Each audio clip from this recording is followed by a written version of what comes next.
Hi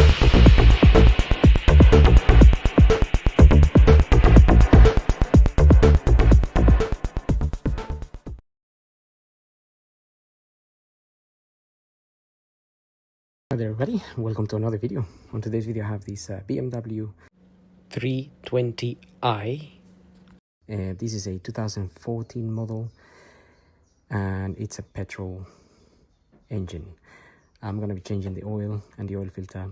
I'm also going to show you where to top up some screen wash fluid, and also we're going to check the coolant level and percentage of antifreeze. So just before I get on, I've got my screen wash fluid here. I would recommend buying the proper screen wash fluid, concentrated or ready mixed, and pour it in here. This is where it goes. I've already filled mine. It's quite nice and full, so that is done. The reason you want to use the proper fluid is because if you just put water in there in winter, that water can freeze, expand and crack your tank, or it just won't come out the jets and it won't wash your windscreen, which is what you need it for. And the other reason is also sometimes people mix water with washing up liquid, which is not a good idea either. It becomes very foamy and it just makes a mess. So just buy the proper stuff. It's cheap enough.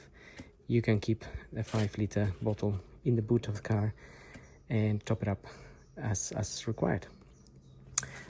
Next, we're gonna check the coolant level and percentage of antifreeze. I've got this little gadget here to use to check the antifreeze. Coolant is here. Now this car has been running a lot, so I'm just gonna be careful when opening this slowly while pushing it down to release any pressure. So be really careful. Obviously, if your car is really hot like this one, if it's cold, it's okay, you can open it, but if it is hot, you risk obviously burning yourself really badly. Now I'm just gonna get a light. So I just want to shine a light in there to show you that there is some fluid in there. You can see the fluid sort of looking down there, bluish, greenish. If there was no fluid on this tank at all, it would look like this basically. So we already know we got some fluid, but inside of here you have a sort of a level that you can just check. Those two like circles there, there are two like curved arrows, and that's pretty much our level there, and that is where my coolant is, and that level is more or less around here. It's just around this where this tank is sort of fused, the bottom from the top.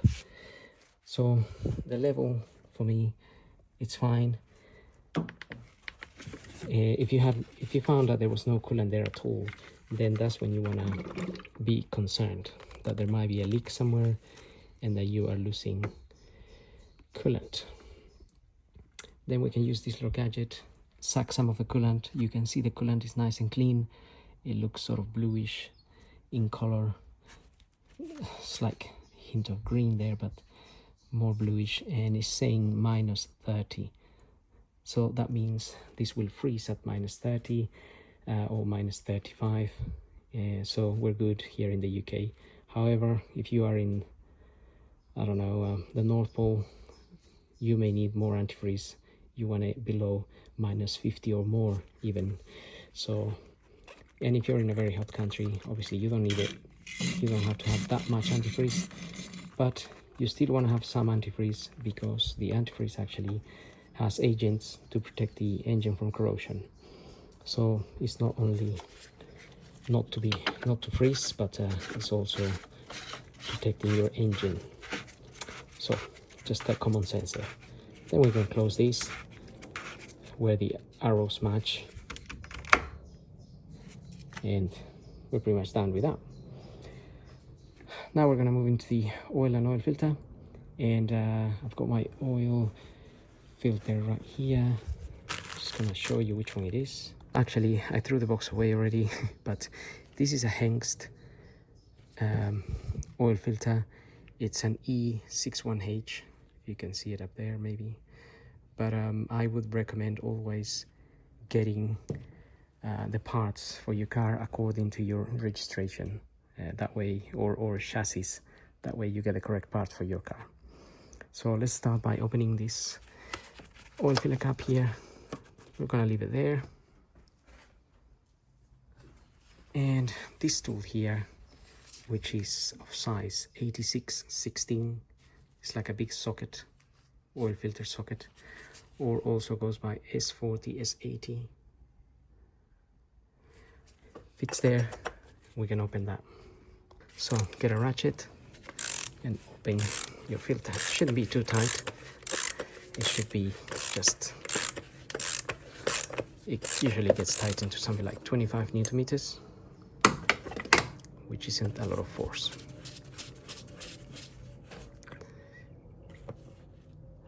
Just want to be careful there. A little bit of oil came out, but you just want to lift it a bit more careful.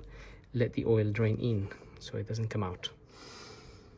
Leave it there for a few seconds till it drains. Right, once it's been there a few minutes, we can get it out.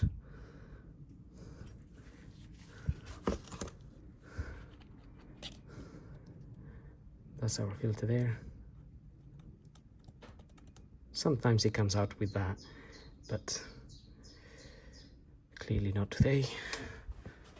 So I'm gonna dispose of that. This is a Malay one, by the way. The one I have is a Hengst one. Anyway, we're gonna leave that open, and this just allows some air into the system while we drain the oil from underneath. We're gonna give this a little clean as well. I'm gonna change the O-rings on this while the oil is draining. But if you're working outside in the exposed atmosphere, try to cover this with something so you don't have any dirt or things going in there. Any leaves, or if it's windy, the leaves and the things can easily go in there, so you don't want that. So just cover it. Anyway, I'm gonna get the car up now. So looking at the car from underneath, we have the sun plug bolt right here. It's a 17 mil, and with my 17 mil, we're going to crack that open, and also make sure you have an oil pan to catch the oil, and take the sun plug bolt out. Just remember the oil can be very hot as well, so be careful not to burn yourself if the car was hot to start with. Otherwise you can just warm up the car a little bit, and so it won't be too hot. Now there's our sun plug bolt with a copper washer.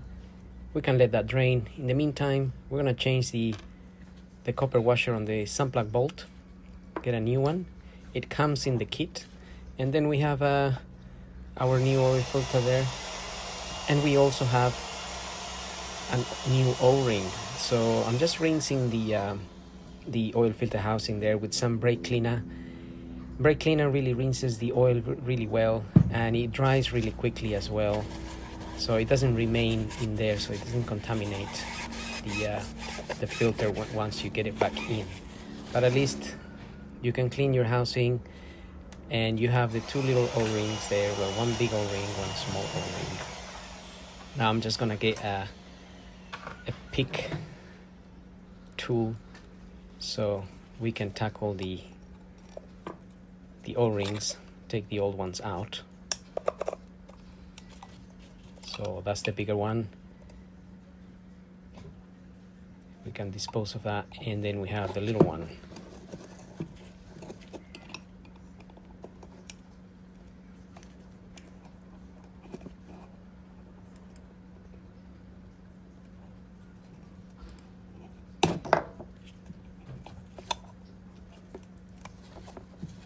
Be careful not to injure yourself while trying to remove this little O-ring. It can be a little bit tricky.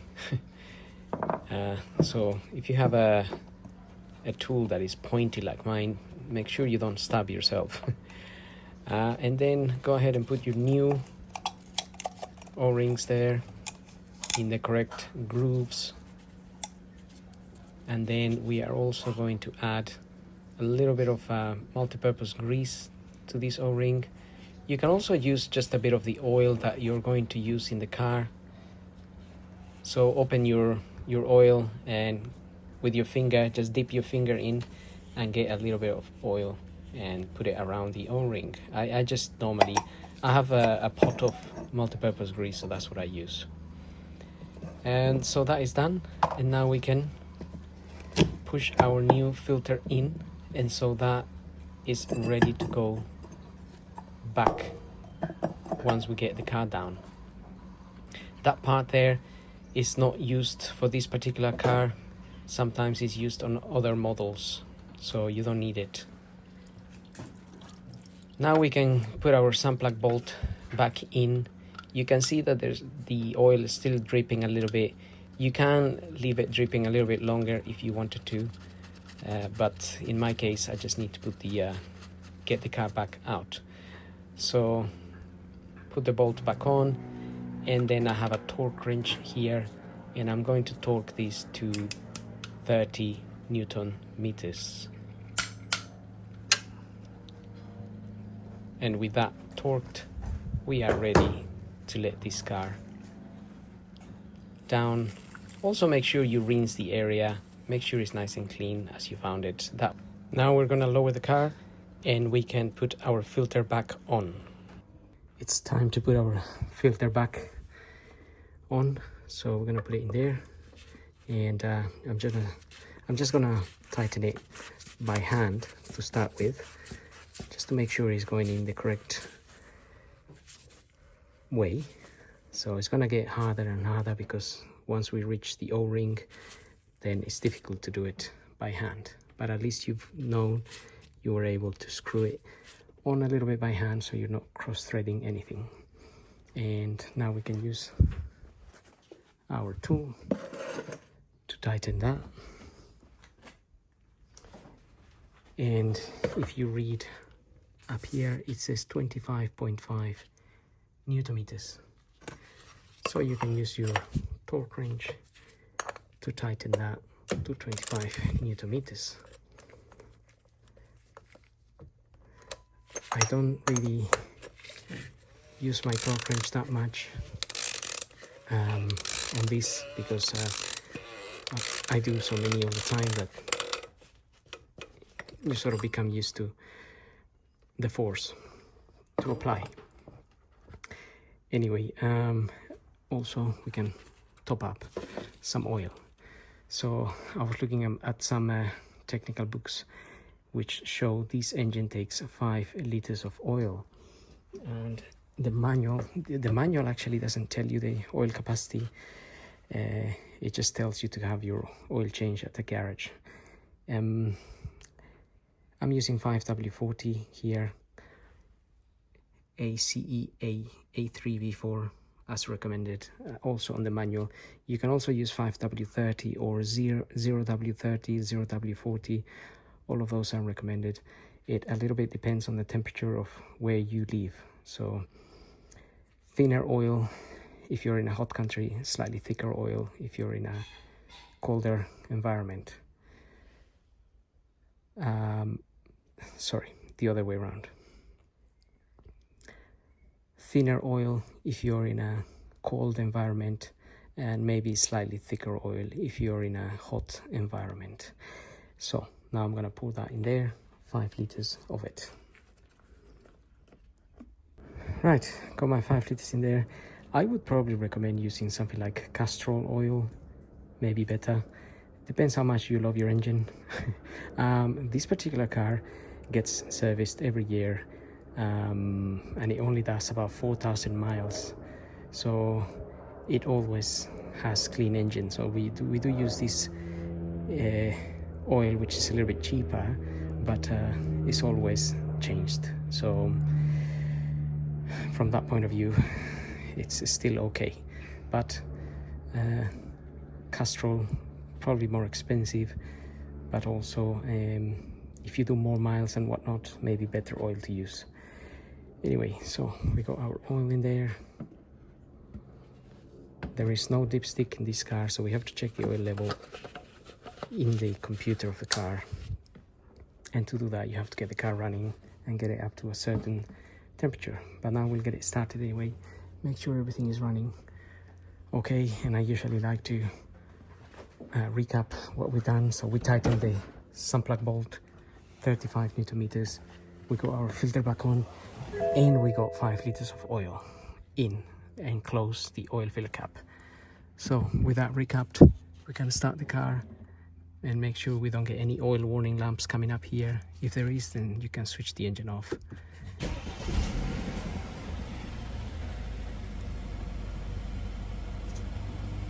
So that started okay, it's running sweet, no issues here, and that's pretty much it. I mean, if you really wanted to, you can have a quick look underneath, make sure there's no any obvious oil leaks, but apart from that, this is pretty much all that is required to do an oil change in this car. So having said that, I hope the video helps. Don't forget to like, follow, subscribe. We'll see you all in the next video. So thank you for watching. Just quickly, I forgot to mention, if you want to measure the engine, the oil capacity, if you go to menu here, it will take you to that menu there. And if you go to vehicle information, select that and go to vehicle status, obviously you navigate with this little wheel, and then you press the wheel to select what you want, and then you go to engine oil level and measure engine oil level, select that, and once the car is warm, so I left the car running for a while, it's at about what, I don't know, 78 90 degrees or so, or 80 something. I pressed cancel. Go to, if the car is not warm enough, you won't be able to select that. So now I can start measuring, and now it's going to start measuring, so that may take a little while. And also you will hear the engine rev up a little bit while it's doing it.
Okay, now that's measured, and you can see it's at the max there.